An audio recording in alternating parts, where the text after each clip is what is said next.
নিজেদের চাষ করা পুঁই গাছ দেখুন, একদম খাঁটি পুঁই।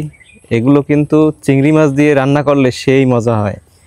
তো আজকে আমরা পুঁই শাক তুললাম, এটা চিংড়ি মাছ দিয়ে সেই ভুনা রান্না হবে।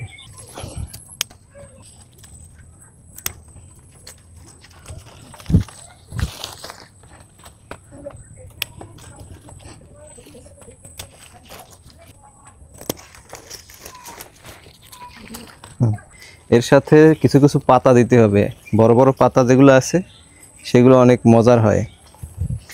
এক একটা পাতা কি বড় বড়, বাবা, একদম খাঁটি, কোনো সার দেয়া হয় নাই। পুঁই শাকগুলোকে ভালোভাবে কোটার জন্য ভালোভাবে পাতাগুলো ছাড়িয়ে নিচ্ছে, এরপরে ডাটাগুলো এভাবে আঁশ ছাড়িয়ে নিতে হবে। দেশি পুঁই শাক তো এই জন্য ডাটাগুলো একদম চিকন চিকন হয়েছে, আর সার দিলে এগুলো মোটা মোটা হয়। পাতাগুলো বড় বড় হয়েছে এটাই ভালো কথা, কারণ পাতাগুলো খেতেই বেশি মজা লাগে ডাটার থেকে। একবারে দেখলে অনেকগুলো পাতাই হয়েছে। এখন পেঁয়াজ দিয়ে চিংড়ি মাছগুলো ভাজতে হবে।